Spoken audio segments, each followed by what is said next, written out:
अनंतनागमध्ये government women's degree कॉलेजच्या वतीनं पहलगाममधील हल्ल्याचा निषेध नोंदवण्यात आला।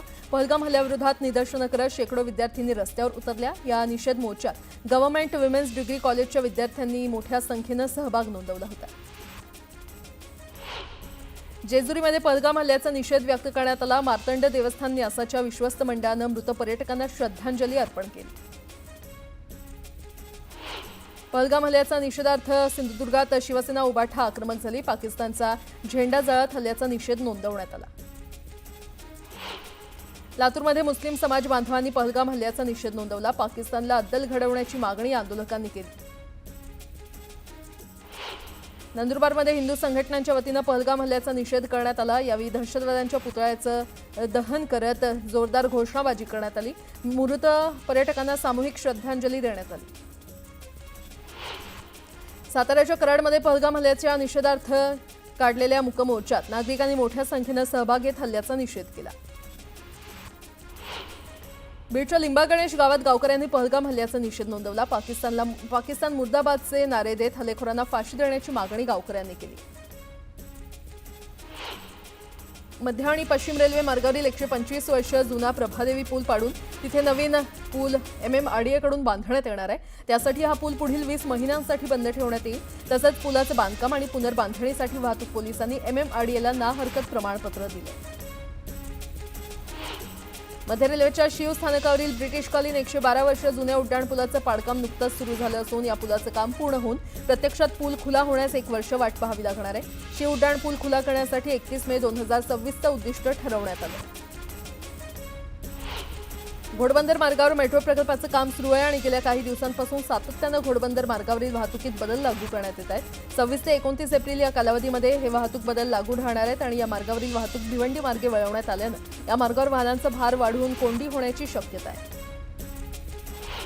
म्हाडाच्या मुंबई इमारत दुरुस्ती आणि पुनर्रचना मंडळाकडून बहुसूचीवरील पात्र मूळ भाडेकरूंना मागणीनुसार रेडी रेकनरच्या 110% रक्कम मोजावी लागते। मात्र आता मोठ्या घरासाठी मूळ भाडेकरूंना रेडी रेकनरच्या 100% रक्कम मोजावी लागणार आहे। अतिरिक्त क्षेत्रफळासाठी आता कमी रक्कम आकारण्यात येणार आहे।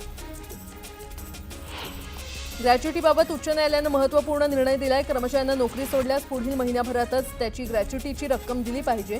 त्यापेक्षा अधिक काळ विलंब केल्यास त्या कर्मचाऱ्याला वार्षिक 10% व्याजदरानं ग्रॅच्युटीची रक्कम देणं बंधनकारक आहे, असा निर्वाळा न्यायालयानं दिलाय।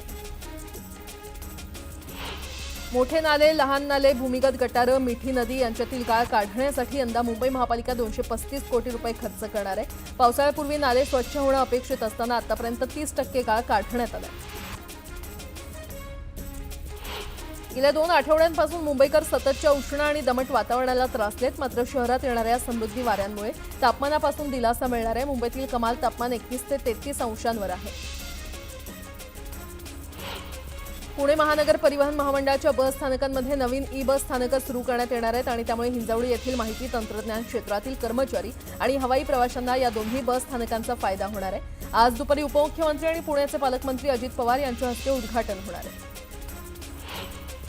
उबर चालकांचे डमी आयडी बनवून मिळतात आणि त्यामुळे प्रवाशांच्या सुरक्षेचा धोका निर्माण झाला आहे। याबाबत उबर कंपनीला जाब विचारण्यासाठी मनसेच्या वतीनं कुर्ल्याच्या मॉलमध्ये घुसून आंदोलन करण्यात आलं। जोपर्यंत अशा आयडी असणाऱ्यांवर कारवाई होत नाही तोपर्यंत उबर बंद ठेवावी अशी मागणी मनसेनं केली आहे।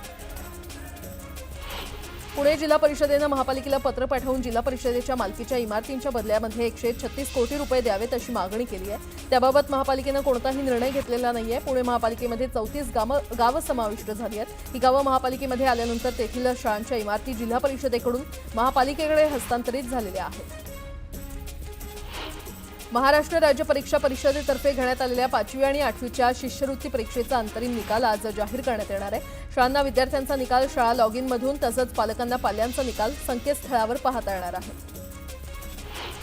राज्यातील प्राथमिक आणि माध्यमिक शाळांमधील स्वयंपाकघरं आणि स्वच्छतागृहांचा दर्जा आता त्याच्या छायाचित्रांवरून कळणार आहे। यासाठी शाळेचं नाव, शाळेची संपूर्ण इमारत, किचन शेड म्हणजेच स्वयंपाकघर, स्वच्छतागृह आणि पिण्याच्या पाण्याची सुविधा असलेलं जिओ टॅगिंग केलेली छायाचित्र अपलोड करण्याचे आदेश शालेय शिक्षण विभागानं दिले।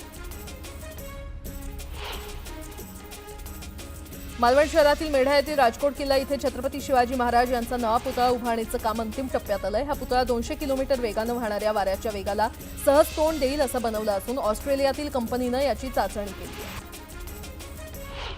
नागपूर शहरातील गुन्हेगारीवर नियंत्रण राहावं यासाठी नागपूर पोलिसांनी 48 तास कोम्बिंग ऑपरेशन राबवलं। या दरम्यान पोलिसांनी 33 पोलीस ठाण्यांतर्गत असलेल्या 305 गुन्हेगार आणि हिस्ट्री शीटर्सची झाडाझडती घेतली। पोलिसांनी केवळ त्यांची तपासणीच केली नाही तर प्रत्येक गुन्हेगारासोबत तपास पथकानं फोटो काढून त्याचा अहवाल देखील तयार केला।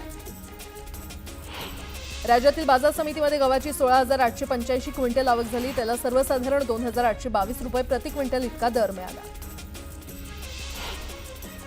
वसईतील धक्कादायक प्रकार समोर आलाय। रेसिंगच्या नादापायी एका आरोपीनं थेट 7 दुचाक्या चोरल्या। त्याला पोलिसांनी अटक केली असून 8 लाखांचा मुद्देमाल जप्त केलाय।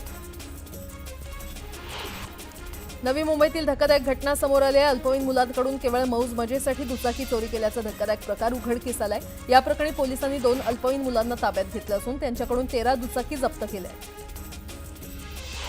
झिशान सिद्दीकी यांना दाऊद टोळीच्या नावानं धमकीचा मेल आला होता। या प्रकरणी पोलिसांनी गुन्हे शाखेकडे हे प्रकरण वर्ग केलंय। धमकीचा मेल अमेरिकेजवळील सर्व्हरवरून पाठवण्यात आल्याचं तपासामध्ये निष्पन्न झालंय। श्री छत्रपती सहकारी साखर कारखान्याच्या निवडणुकीसाठी 350 पेक्षा जास्त अर्ज आलेले आहेत। त्यातून 21 लोक निवडायचे तर सगळ्यांना समाधानी करता येत नाही। उमेदवारी नाही मिळाली तर काम करा, रुसवे फुगवे नाराजी दाखवू नका असं आवाहन उपमुख्यमंत्री अजित पवार यांनी केलंय। तुळजापूर ड्रग्ज प्रकरणी दोषी असणाऱ्या पुजाऱ्यांवर मंदिर संस्थाननं कारवाईचा बडगा उगारला। या प्रकरणात ज्यांची नावं आली आहेत अशा पुजाऱ्यांना मंदिरात प्रवेश करण्यास बंदी घालण्यात आली आहे। मंदिर संस्थानचे अध्यक्ष तथा धाराशिवचे जिल्हाधिकारी कीर्ती किरण पुजार यांनी हा निर्णय घेतलाय।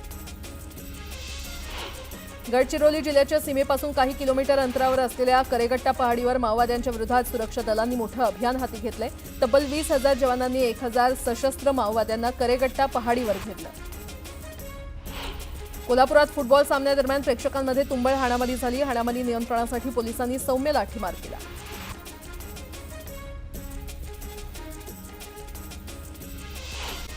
जम्मू काश्मीरच्या पहलगाम इथे झालेल्या दहशतवादी हल्ल्यानंतर पाकिस्तानला चोख उत्तर देण्यासाठी भारतानं कठोर पावलं उचलली आहेत। त्याच अनुषंगानं हवाई दलानं युद्धसराव देखील सुरू केला। यावेळी राफेल जेट्सच्या नेतृत्वाखालील लढाऊ ताफ्याचं शक्तिशाली प्रदर्शन करण्यात आलं। काश्मीरमध्ये झालेल्या दहशतवादी हल्ल्यानंतर देशभरात चिंता व्यक्त होत असताना भारतीय नौदलानं स्वदेशी बनावटीच्या INS सुरतवरून समुद्र सपाटीखालील लक्ष्यावर अचूक क्षेपणास्त्र हल्ला केला। त्यातून भारतानं आपली सागरी ताकद आणि सामरिक सुसज्जता पुन्हा अधोरेखित केलेली आहे। पहलगाम येथील दहशतवादी हल्ल्यानंतर 2 दिवसात आतापर्यंत सुमारे 500 पर्यटक राज्यात परतलेले आहेत। दरम्यान आणखी 232 प्रवाशांसाठी आणखी एका विशेष विमानाची व्यवस्था राज्य सरकार करतंय। पहलगाममध्ये अडकलेल्या या प्रवाशांना लवकरच महाराष्ट्रात आणलं जाणार आहे।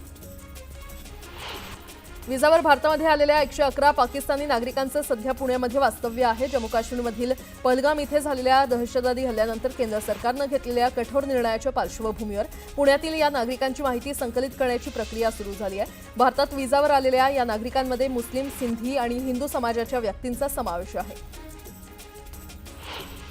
पहलगाममध्ये झालेल्या दहशतवादी हल्ल्यानंतर जम्मू काश्मीरमध्ये असलेल्या महाराष्ट्रातील पर्यटकांना आणण्याची मोहीम आणखी वेग घेते।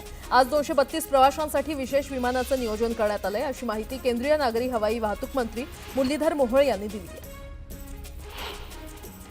पहलगाममधील हल्ल्याच्या निषेधार्थ भारतानं पाकिस्तान विरोधात कडक पावलं उचलायला सुरुवात केलेली आहे। अटारी बॉर्डरवर दररोज होणाऱ्या रिट्रीट सेरेमनीमध्ये बदल पाहायला मिळालाय। भारतीय गार्ड कमांडर आणि पाकिस्तानी गार्ड कमांडर यांच्यामध्ये प्रतिकात्मक हस्तांदोलनाची परंपरा बंद केली जाईल। याशिवाय कार्यक्रमादरम्यान दरवाजे देखील बंद राहतील।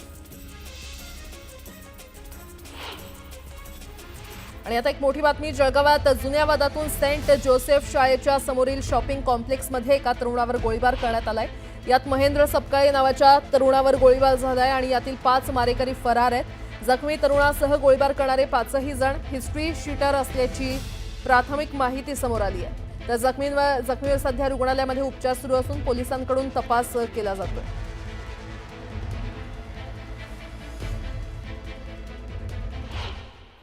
पहलगाममधील पर्यटकांवर झालेल्या दहशतवादी हल्ल्यानंतर संपूर्ण देशभरात संतापाची लाट आहे। देशवासियांना दहशतवाद्यांचा समूळ विनाश हवाय अशी संपूर्ण देशाची मागणी आहे आणि या घटनेनंतर मोहन भागवत यांनी देखील संताप व्यक्त केलाय। अष्टभुजा शक्तीनं राक्षसांचा सर्वनाश व्हायला हवा, ही लढाई धर्म आणि अधर्माची आहे असं वक्तव्य भागवत यांनी केलंय। शिंदे सेनेचे खासदार नरेश म्हस्के यांनी केलेल्या विधानामुळे वाद निर्माण झाला। त्यावर शरद पवार गटाच्या रोहिणी खडसे यांनी सडेतोड उत्तर दिलं। लोकांच्या टॅक्समधून विमानसेवा देण्यात आली, तुम्ही घरून पैसे भरले नाहीत असं प्रत्युत्तर खडसेंनी दिलं। पहलगाममधील दहशतवादी हल्ल्याबाबत संपूर्ण देशभरातून तीव्र संताप व्यक्त होतोय आणि यातच भाजप खासदार निशिकांत दुबे यांनी एक्सवर एक पोस्ट करत कलमा वाचायला शिकत असल्याचं म्हटलंय. पहलगाम हल्ल्यामध्ये मृत्युमुखी पडलेल्या पुण्याच्या कौस्तुभ गणबोटे यांच्या पत्नीनं शरद पवारांसमोर त्या ठिकाणी जीव वाचवण्यासाठी केलेली धडपड आणि थरारक प्रसंग सांगितला. टिकल्या काढून टाकल्या, अजान म्हणायला सांगितली, ती पण म्हटली तरी आमच्या माणसांना मारलं. एक मुस्लिम होता, त्यानं विचारलं का मारतं या लोकांना, तर त्याला देखील गोळ्या झाडल्या असं त्यांनी म्हटलेलं आहे. दहशतवाद्यांच्या हल्ल्यामध्ये आसावरी जगदाळेचे वडील संतोष जगदाळे यांचा मृत्यू झाला. दरम्यान आमच्या घरातील एकमेव कमावता माणूस हरपला अशी भावना आसावरी जगदाळे यांनी व्यक्त केली. वडिलांवर अंत्यसंस्कार केले यावर विश्वासच बसत नाहीये. ज्यांनी हे कृत्य केलं ते राक्षसच आहेत. सरकारने आम्हाला न्याय मिळवून दिला पाहिजे अशी मागणी आसावरी जगदाळे यांनी केली आहे. डोंबिवलीतील अतुल मोने यांचाही पहलगाम हल्ल्यामध्ये मृत्यू झाला. दरम्यान आमच्या डोळ्यासमोर आमच्या कुटुंबातील कर्ते पुरुष हरपले अशी भावना अतुल मोनेंच्या पत्नी अनुष्का मोने यांनी व्यक्त केली.